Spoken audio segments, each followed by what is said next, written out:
João, Evangelho de João, capítulo 6, verso 60 até o verso 71. O tema dessa mensagem é Desistindo de Cristo. Vou repetir para você que gosta de escrever: Desistindo de Cristo. Amém, irmãos? Você conhece alguém que tem desistido da caminhada cristã? Levante a sua mão, por favor, deixa eu ver. É só eu que conheço? Quantas pessoas têm desistido da sua caminhada cristã? Quantas pessoas talvez esteja aqui nesse auditório? Está aqui porque o seu discipulador lhe impôs? Está aqui porque a sua mãe, o seu pai lhe impôs? Está aqui talvez, como se diz, eu vou ver aonde isso vai dar. Quantas pessoas estão com Cristo, mas ao mesmo tempo desistindo de Cristo? Pastor, como que isso é possível?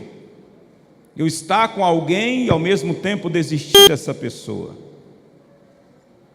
Jesus confronta os seus discípulos nesse texto de uma maneira muito enfática, de uma maneira muito forte. Para mim, um dos sermões mais duros de Jesus. Para mim, um sermão firme, sem medo de ficar sem nenhum discípulo.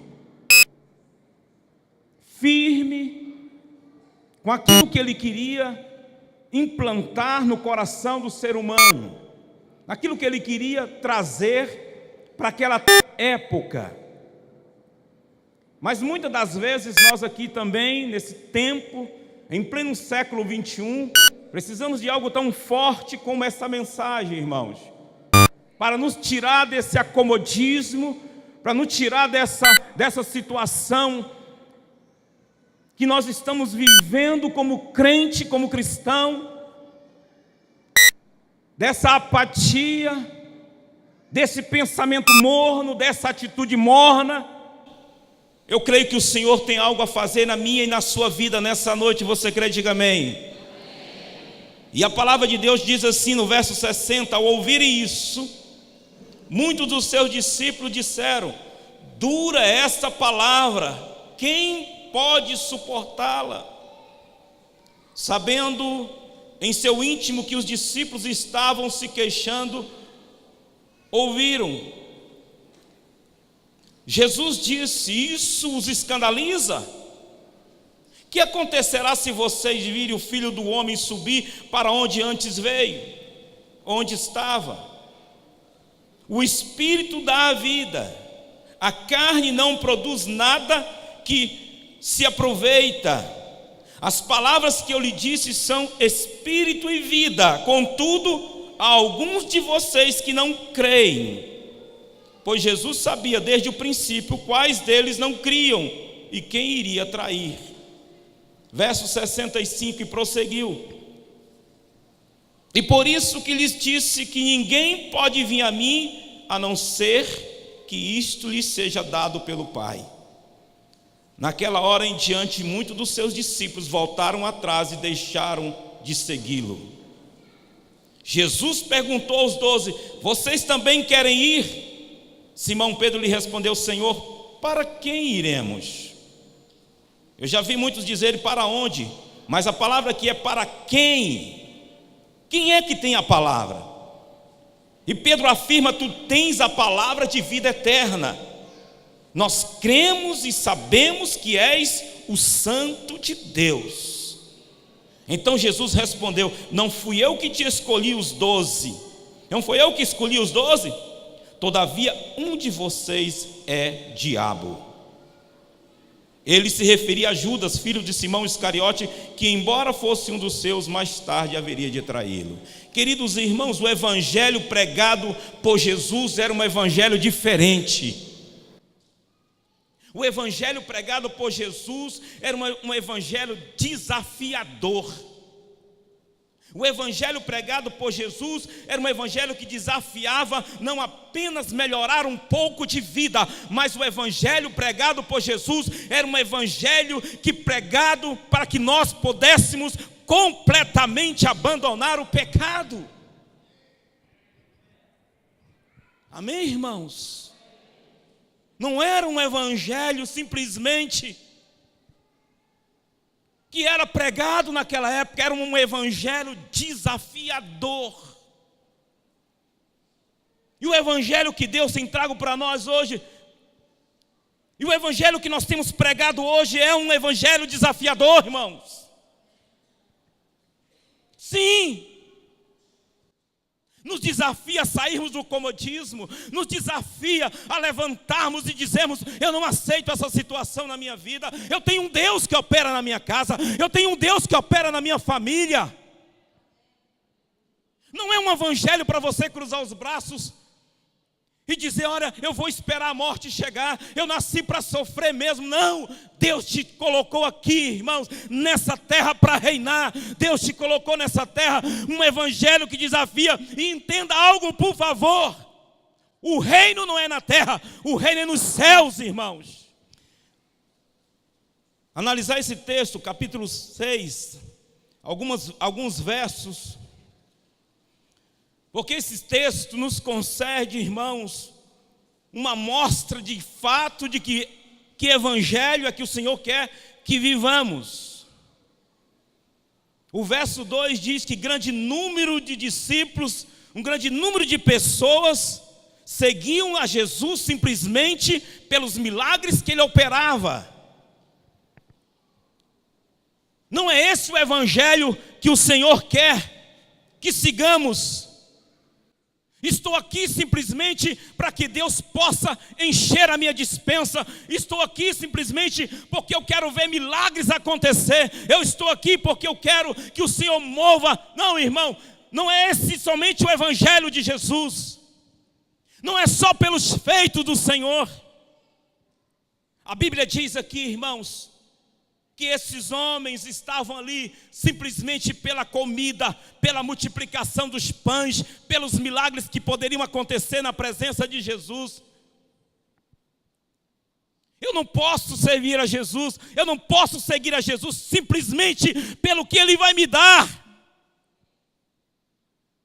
simplesmente pelos milagres que vão acontecer, pelas maravilhas que eu vou ter. Eu quero seguir a Jesus pelo que Ele é. Eu quero amá-lo pelo que Ele é, não pelo que Ele me dá. Amém, irmãos? Esse é o evangelho que Jesus queria inculcar na cabeça daqueles discípulos, daquelas pessoas, daqueles homens, daquelas mulheres, daquela multidão. Queridos irmãos, o propósito que esses discípulos tinham em mente, se você estudar o capítulo 6, era fazer Jesus rei na terra. Agora eu te pergunto, irmão, seria um rei ruim? Você já imaginou um rei que transforma, que multiplica pães, que multiplica peixes? Você já pensou num rei que lá no seu trono trouxesse aquele reinado muitas pessoas para serem curadas? Seria um reino ruim? Não! Mas não era esse o propósito de Jesus.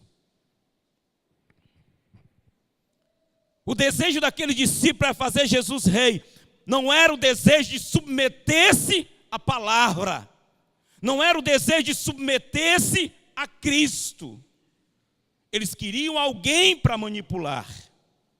Eles queriam alguém para manipular. Queridos irmãos, o negócio deles era ter assegurado o pão diário. O negócio deles era ter assegurado o pão de cada dia, nada mais do que isso. No verso 25 e 26, diz assim, queridos irmãos, 25 e 26, quando encontraram do outro lado do mar, perguntaram: mestre, quando chegastes aqui? Jesus respondeu: a verdade é que vocês estão me procurando, não porque viram os sinais miraculosos, mas porque comeram os pães e ficaram satisfeitos. Preste atenção, irmão. O interesse desses discípulos era simplesmente, que talvez seja o nosso interesse hoje, explorar os benefícios de ter Jesus na minha vida. O desejo desses homens era simplesmente o interesse de explorar o que ele poderia trazer de benefício para a vida deles. Sim, é lógico, com Jesus na minha vida, tudo muda. Amém, irmão? Com Jesus na minha casa, a história muda. Com Jesus na minha vida, eu tenho sim benefícios. Mas aonde está o teu coração? É nesses benefícios ou no Deus que está acima dos benefícios que pode nos dar? Queridos irmãos, à medida que eu for me aprofundando aqui, você vai entender melhor onde eu quero chegar. Estes seguidores de Jesus estavam cegos. Estavam cegos pelo materialismo. Estavam cegos pelo materialismo da época. Eles queriam era comida. Eles não queriam servir a Deus de coração. Eles queriam era o benefício de estar com o Senhor. Eles não estavam com Jesus pelo que era eterno, irmãos. Porque o que Jesus estava oferecendo para aqueles homens era a vida eterna. Perde-se aqui na terra, ganha-se no céu. Amém, irmão? A proposta de Cristo para nós hoje não mudou. Porque as suas perdas aqui não são o seu fracasso. As suas perdas aqui podem ser glória nos céus, irmãos. Podem ser pedra na sua coroa no céu. Depende de como você encara isso. Depende de como você vê essa situação. Amém, irmãos? Glória a Deus. Qual tem sido a sua luta, irmão? Qual tem sido a sua luta? Eu quero um salário melhor. Eu quero dignidade no meu país. Eu estou arrependido de não ter juntado com os caminhoneiros. Eu quero lutar. Eu quero lutar. Eu quero lutar. Sim, lute pela sua salvação, meu irmão. Lute pela vida eterna, meu querido irmão. Porque infelizmente nós temos lutado por tantas coisas, mas não temos lutado para entender a vida eterna. Como diz a Josilene, muitos estão pensando que a mensagem está sendo preparada para que você viva na terra. Nós estamos pregando aqui, os pregadores sobem aqui, não é para você viver na terra, é para você viver no céu, uma vida eterna. Amém, irmãos? Glória a Deus por isso. Qual tem sido a sua luta? Querido, nós estamos lutando para conquistar o eterno. Nós estamos lutando para conquistar uma vida eterna. Ou você está lutando para conquistar aquilo que é passageiro? No verso 28, olhe para a sua Bíblia, por favor. Verso 28. Então lhes perguntaram: o que precisamos fazer para realizar as obras de Deus? Que Deus requer? Jesus respondeu: a obra de Deus é essa, crer naquele que lhe enviou. Então lhe perguntaram: que sinal miraculoso mostrarás para que o vejamos e creiamos em ti? Que farás? Irmãos, talvez você ache que esse povo aqui estava doido, mas estava mesmo. Queridos irmãos, apesar de seguir Jesus diariamente, diga comigo, diariamente, todos os dias, todos os dias Jesus fazia milagre? Sim ou não? Sim, irmãos. Foram 3 anos de milagres. Apesar de seguirem a Jesus diariamente, esses homens possuíam uma incredulidade incurável, irmãos. Infelizmente, esses discípulos estavam cegos pela incredulidade. Esses discípulos estavam cegos pelo preconceito. Esses discípulos estavam tão cegos que eles não conseguiam entender que Jesus é o pão da vida. E eles começaram a dizer: Moisés, na época de Moisés, o maná veio do céu. Deus fez cair pão do céu. O que tu tens para nós? Jesus se oferece como pão da vida. O pão da vida estava lá. O pão da vida está aqui, irmãos. O que pode mudar a sua história está aqui.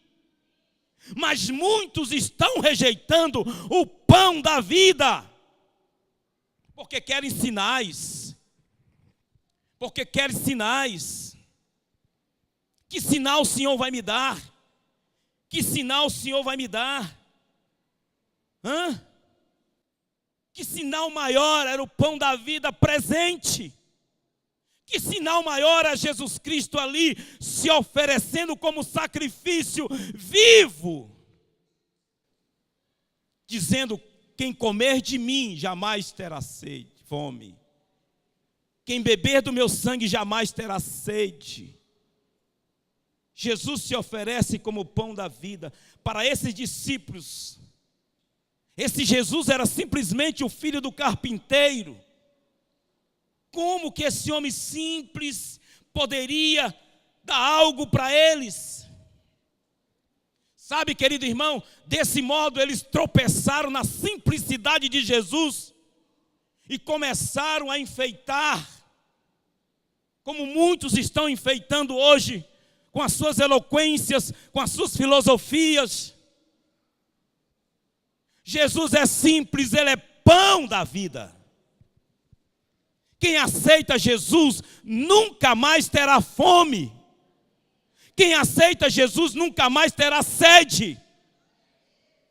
Sede de quê, pastor? Fome de quê? Quando nós não temos Jesus, nós temos algo dentro de nós chamado vazio. E quando nós aceitamos Jesus, esse vazio é preenchido por Jesus. Nós somos saciados, irmãos. Eu não sei aqui se já aconteceu com você, na maior dificuldade que você tem enfrentado. Ninguém te socorre, ninguém te liga, ninguém te dá um alô. Você não recebe donativo de ninguém, você está num caos. Mas aí você lembra: vou orar. Eu estou num deserto, mas vou orar. Vou falar com aquele que é o Deus, que pode mudar a minha história. Você entra na presença do Senhor. Talvez as palavras não saem.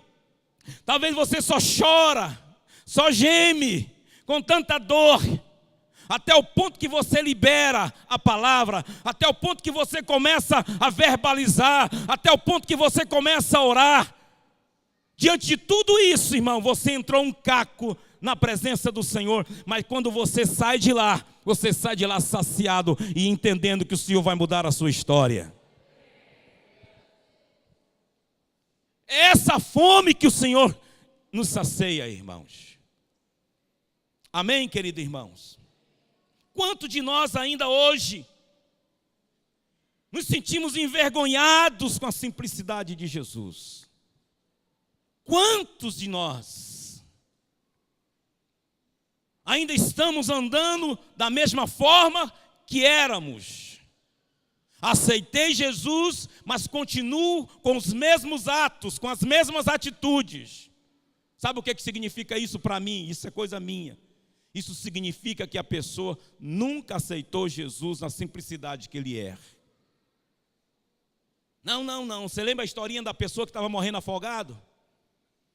Morrendo afogado, Deus manda um barco. Não quero, só quero se Deus vier. Está morrendo afogado, não. Deus manda um helicóptero. Não, não quero, só quero se Deus vier. Está morrendo afogado, Deus manda um barco, manda um iate, manda tudo de recursos naturais. Não quero, só quero se Deus vier me salvar. Aí morre. Aí chega no céu, Senhor, eu pedi tanto para o Senhor.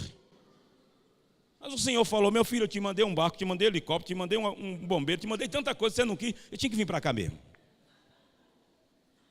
Sabe, irmãos, quantos de nós estamos envergonhados com a simplicidade do Senhor? Deixa eu dizer algo para você, irmão.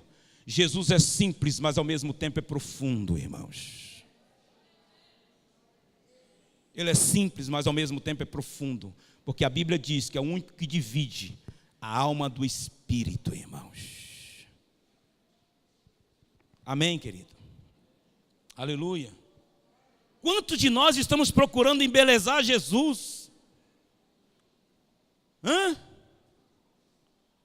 Com o nosso humanismo, com um propósito que oferece somente o homem.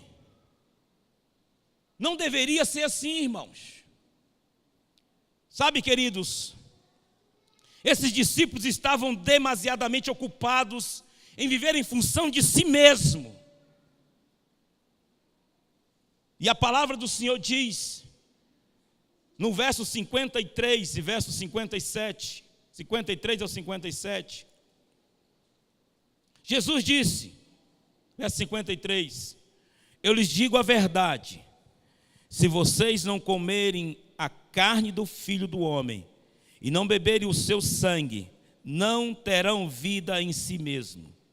Todo aquele que come a minha carne e bebe o meu sangue tem a vida eterna. E eu ressuscitarei no último dia, pois a minha carne é verdadeira comida e o meu sangue é verdadeira bebida. Todo aquele que come a minha carne e bebe o meu sangue, permanece em mim e eu nele. Verso 57. Da mesma forma como o Pai que vive me enviou, eu envio por causa do meu Pai. Assim, aquele que se alimenta de mim viverá por minha causa. Amém, irmãos? Por que eu vivo? Por que você está aqui hoje? Porque eu vivo pela causa de Cristo. Eu vivo pela causa do Senhor. Amém, irmãos?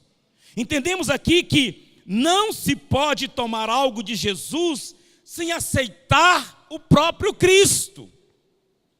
Eu não posso aceitar nada de Jesus se eu não tomar a Cristo na minha vida. E eu entendo, querido irmão, que nesse contexto aqui, bate de frente com aqueles discípulos que estavam seguindo a Jesus, mais ou menos. Bate de frente com muitos de nós que estamos seguindo a Jesus para ver aonde isso vai dar. O Evangelho é sério, o Evangelho é graça, mas ao mesmo tempo o Evangelho exige de nós, diga comigo, mudanças. O Evangelho exige de nós sacrifícios. Amém, querido irmão? Glória a Deus. Agora é a hora da desistência. Alguém aqui quer desistir? Levanta a mão. Alguém aqui quer deserdar? Essa é uma linguagem do militar. No quartel, quando você era recrutado, você era obrigado a servir, hoje também. Se o recruta não vai no dia, se o recruta não vai ou falta um dia, é mandado uma polícia especial do exército chamada PR. E ela vai buscar o fulano onde ele estiver. Chama-se de desertado, desertor. Alguém aqui quer desertar do Evangelho? Alguém aqui quer desertar de Cristo? Porque o tema da mensagem é desistindo de Cristo. Querido irmão, quando Jesus terminou o seu sermão, você olhando para a Bíblia, estavam todos agitados. Havia uma agitação tremenda naquele lugar. o povo em alvoroço. Duro é este sermão, duras são essas palavras. Muitos dos seus discípulos disseram isso. Quem pode ouvir isso? E com essa palavra, eu entendo, irmãos, que aqueles homens que estavam ali não eram leigos, não era uma multidão de pessoas leigas, não era uma multidão de pessoas incultas. Aquela multidão era uma multidão de homens que conheciam a palavra, eram homens que conheciam a palavra de Deus, conhecia os pergaminhos, conhecia a Torá, conhecia de fato a palavra, sabia, estudavam. Eles estavam esperando o Messias, sim, não com aquela simplicidade toda, mas estavam. Mas quando Jesus dá esse sermão, no verso 60 diz: duro é esse discurso, quem pode ouvir? Jesus, ouça bem, meu querido irmão, Jesus, ele não cerca, Jesus, ele não cerca as pessoas, Jesus, ele aperta o cerco. Amém, irmãos? Ele não te passa a mão, ele aperta o cerco, ele é firme. Eu sou casado com a mulher mais linda desse mundo. Se as irmãs não acham, eu acho. Se os irmãos não acham, melhor ainda. Mas eu e a minha esposa nos completamos. Eu tenho uma cara assim meia de... Eu não vou falar a palavra que o bispo me proibiu de falar ela aqui em cima. Mas a doçura da minha esposa se contradiz com o meu rosto, irmãos. Mas quando você conversa num discipulado, você vê quem é quem. Você vai ver que o doce não é ela, sou eu. É verdade ou não é, bispa? A senhora que conhece sua discípula. Não admite, irmão. Ela cerca, aperta o cerco. As discípulas que estão aqui sabem muito bem disso. Ela não alisa. Muitas das vezes eu que tenho que chorar. Mas eu sou o balaio, ela é a tampa. Ou ela é a tampa e o balaio, não sei. Sei que nós nos completamos. Somos assim, irmãos. Jesus aperta o cerco. Jesus está apertando o cerco em pleno século 21. Quem é você? Do que lado ou de que lado você está? Do evangelho que nos leva a sermos diferentes ou do evangelho que nos enquadra neste mundo? Aonde está você, irmão? Porque nesse tempo talvez você não perceba, mas o cerco está apertando. O cerco está apertando. Ou eu, ou você, decidimos por mudança, decidimos por Cristo, ou não. Não tem meio termo, irmãos.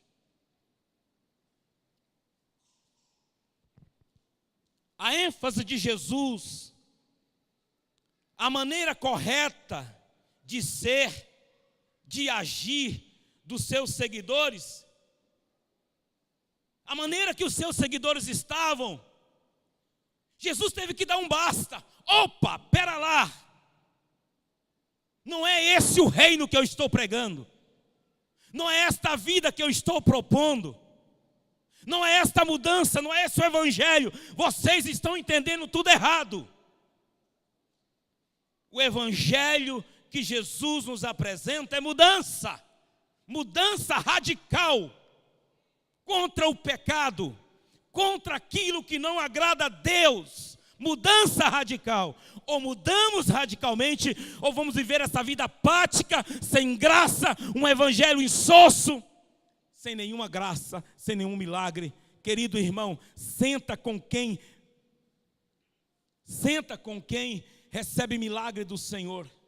Senta com quem despoja de um milagre de Deus. Senta com quem orou por uma cura e recebeu a cura. Senta com alguém que orou pelo seu filho sair das drogas e conversa com essa pessoa. Senta com alguém que o seu casamento estava destruído e agora o casamento dá uma bênção. Senta com essa pessoa e pergunta se o evangelho foi frouxo para essa pessoa. Ela orou, ela buscou, pagou um preço. Então, queridos irmãos, se você quer mudança na sua vida, se você quer mudança na sua casa, se você quer mudança na sua história, está na hora de você aceitar o cerco que Jesus está apertando, irmão. Ou eu aceito de fato a morte, ou eu aceito de fato o pão da vida, simples como ele é, mas que muda radicalmente a minha vida. Ou eu vou fazer como alguns desses discípulos, que foram muitos.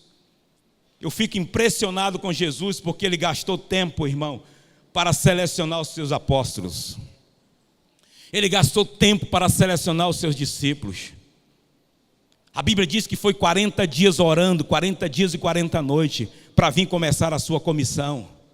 Para selecionar os seus discípulos, não foi assim a dedo, apontando você, vem cá na multidão. Não, você é engraçadinho, pode vir. Você vai morrer de cabeça para baixo mesmo, pode vir. Não, irmãos. Foi de acordo com a concordância do Pai. Se você está aqui, está de acordo com a concordância do Pai. Deus te escolheu para ser mais do que vencedor. Mas Jesus estava a ponto de falar assim: vocês querem ir com eles também? Vocês também querem ir? Jesus estava disposto a começar de novo, a selecionar os novos apóstolos. Mas na graça de Deus, renovado na mente, entendendo do propósito do projeto, Pedro diz: para onde eu vou, se só tu tens a palavra? Para quem eu irei? Quem é que tem a palavra senão o Senhor? Entende, irmãos? Amém, querido irmão? Chegou a hora de nós decidirmos. Deixa eu dizer algo para você. Jesus não muda o tom, Jesus não muda o seu discurso. O discurso de Jesus, há 2000 anos atrás, permanece o mesmo discurso de hoje. Não queira adaptar o evangelho à sua vida. Adapte-se ao evangelho de vida eterna. Não queira adaptar as coisas de Deus ao seu estilo de vida. Ah, mas eu vivo assim, eu leio a Bíblia só mentalmente, eu leio a Bíblia de vez em quando, eu leio a Bíblia só assim, eu oro de vez em quando, quando eu estou mesmo bem a perigo, estou no caos, lá no vale, eu pago um preço de oração. Ah, irmão, não queira adaptar o evangelho aos seus padrões de vida. Não queira remover os marcos que Deus colocou no seu tempo. Por exemplo, um marco que tem sido removido: o filho não respeita mais o pai. O filho está falando de igual com o pai. O filho está engrossando o cangote e falando: pai, ô meu brother, quem manda aqui sou eu. Meu querido irmão, um marco estabelecido por Deus, e se eu remover esse marco, eu vou ter consequências na minha vida. Então, filho, não é ter medo do seu pai, é ter respeito. Marcos que Deus estabeleceu no casamento, nós estamos removendo. Marcos que Deus estabeleceu na vida cristã, muitos estão removendo. O que é Marcos, pastor? Não é o Marco, pastor Marco não, viu, irmão? Marco é limite. Limite que Deus coloca. Quando Deus fez o jardim do Éden, Deus colocou Adão ali, Deus colocou um limite. Deus disse: coma de toda a árvore do jardim. Me ajuda aí, irmão. Coma. Quem fala rápido demais tem isso. Tem que pensar para depois falar. Coma de toda a árvore do jardim, mas da árvore do conhecimento do bem e do mal, dela não comas, não toque. que Deus coloca ali? Um limite, irmãos. Amém? Glória a Deus. Deus colocou limites. Deus colocou limite para Sansão. O que Sansão fez? Foi lá e pecou, perdeu o Espírito Santo. Deus colocou limites, irmãos, na vida de Acã. Deus colocou limites na sua vida. Não passe desse limite. Agora eu quero dar 2 exemplos de homens que obedeceram os limites e Deus o tornou homens tremendos. O primeiro dele é José. Qual é o limite de José? Foi obedecer o seu pai. Obedecer o seu pai. Vai lá dar comida para os seus irmãos. Vai lá ver como é que eles estão. Jogaram José no poço. Fizeram o que fizeram com José. Mas por obedecer os limites do pai, limite que o seu pai tinha colocado, José se tornou um governador. Eita, glória a Deus. Olha para mim, filho. Obedeça o limite do seu pai, porque você pode se tornar um grande médico. Você pode se tornar um grande advogado. Outro exemplo, Davi. Davi foi levar quitutes para o seu irmão. Comida, marmita para os seus irmãos. Davi não foi enfrentar Golias. Foi obedecer o seu pai. O que Deus fez com Davi? Se tornou rei de Israel. Então, queridos irmãos, nós precisamos entender aqui, nesse texto, nessa palavra hoje, que nós precisamos decidir por Jesus a qualquer preço. Amém, irmão? Amém? Sabe por que muitos estão vivendo uma vida insossa, sem graça? Sabe por que muitos estão desistindo, pastor? Não quero mais, eu desisti, eu quero viver a minha vida, eu quero viver a minha vidinha. Minha vidinha é assim, pastor, eu levanto de manhã, acordo, tomo meu cafezinho, tudo no diminutivo, viu, irmão? No meu cafezinho, vou para o meu empregozinho, pego o meu saláriozinho, vou para a minha célulazinha e vou para casazinha. Essa vidinha assim, está errado? Não está. Beleza, tudo bem. Mas foi para isso que Deus te chamou, irmão? Deus te chamou para gerar nações, multidões, irmão. Deus te chamou para ser pai de muitos filhos. Deus te chamou para gerar, Deus te chamou para ser forte. Amém, irmãos? Nós temos que pagar um preço. Nós temos que entender isso, pelo menos orar. Eu não tenho vergonha de dizer isso aqui não. Eu passei 3 anos aqui na Luz para os Povos, assim que eu cheguei para cá, orando: Deus, dá-me filho. Dá-me filho. Dá-me filho. Eu não tinha discípulo. Tinha sim, que eu trouxe de casa do Pará, que era o divino, mas aquele que veio aí, que são meu calo, né? Um calo abençoado. Não é calo ruim não, é calo bom. Amém, irmão? Não sei se tem calo bom, mas esse é bom. Mas eu passei 3 anos aqui, eu orei a Deus: muda a minha mentalidade. Eu quero isso na minha vida. Porque eu entendo, se eu gerar, eu sou sadio, irmãos. Se eu não gerar, eu sou doente. Agora, quando eu gero, eu cuido. Quando eu cuido de mim. Quantas mães tem aqui que estão amamentando? Tem alguma mãe amamentando aqui? Você leva a sua vida de qualquer jeito, irmã? Depois que essa criança nasceu, você não se cuida melhor? Como tem sido o seu alimento? Saudável, é só farinha? Não, não é que farinha não seja saudável. Mas você se alimenta melhor. Por quê? Porque você se preocupa com a sua filha. Porque você quer que ela fique saudável. Irmãos, é assim com a nossa vida cristã. Quando eu estou cuidando de alguém, eu cuido de mim mesmo. Eu oro mais, eu leio mais a Bíblia, eu busco mais o Senhor, porque alguém está dependendo de mim, eu fico mais saudável, eu não penso nas situações adversas, eu começo a orar mais, eu busco mais. Mas não é fácil, irmãos. Amém? Eu quero terminar essa mensagem, amém? Dizendo o seguinte para os irmãos, no verso 68, eu vou terminar aqui.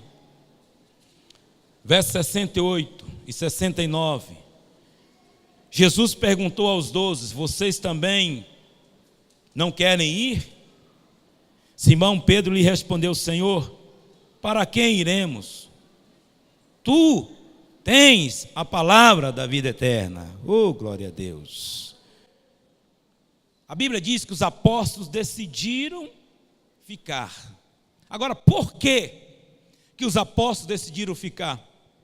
Porque os apóstolos tinham consciência, diga comigo, consciência, mais forte, diga consciência, do alto custo da decisão que eles tomaram. Amém, irmão? Amém?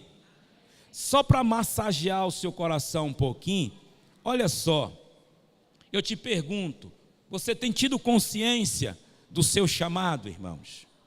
Você tem tido consciência daquilo que Deus fez na sua vida e está fazendo? Agora, só para massagear o seu ego um pouquinho, só para você ficar ligado na situação. Você sabe como que Mateus morreu? Eles estavam decididos. Você sabe como que Mateus morreu? Morreu a espadada. Você sabe como que Marcos morreu? Marcos foi arrastado por um animal até morrer. Lucas foi enforcado, João foi lançado numa caldeira de óleo fervente, Tiago, irmão de João, foi decapitado, Tiago, o menor, foi levado ao templo e jogado de cima das escadas, e chegou lá embaixo em vida e mataram ele a paulada, querido irmão. Felipe foi enforcado, Bartolomeu tiraram a sua pele em vida, Tomé foi amarrado em uma cruz até morrer, Pedro foi crucificado de cabeça para baixo, Paulo foi preso, acorrentado no cárcere de Roma e depois foi decapitado. E eu te pergunto de novo, você tem consciência, irmãos? Você tem tido consciência do alto custo que nós temos que fazer?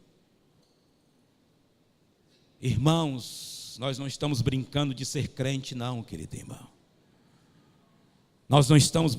Cada homem desse aqui, querido irmão, cada pessoa dessa aqui, cada discípulo desse aqui, tinham consciência de que perdendo aqui, ganhariam lá. Você tem consciência? Você precisa pagar um preço. Você tem consciência que você precisa pagar um preço? Sim ou não? Você tem consciência que você precisa se levantar desse estado de mordidão, de uma mudança radical na sua vida? Então fica de pé em nome do Senhor e vamos orar.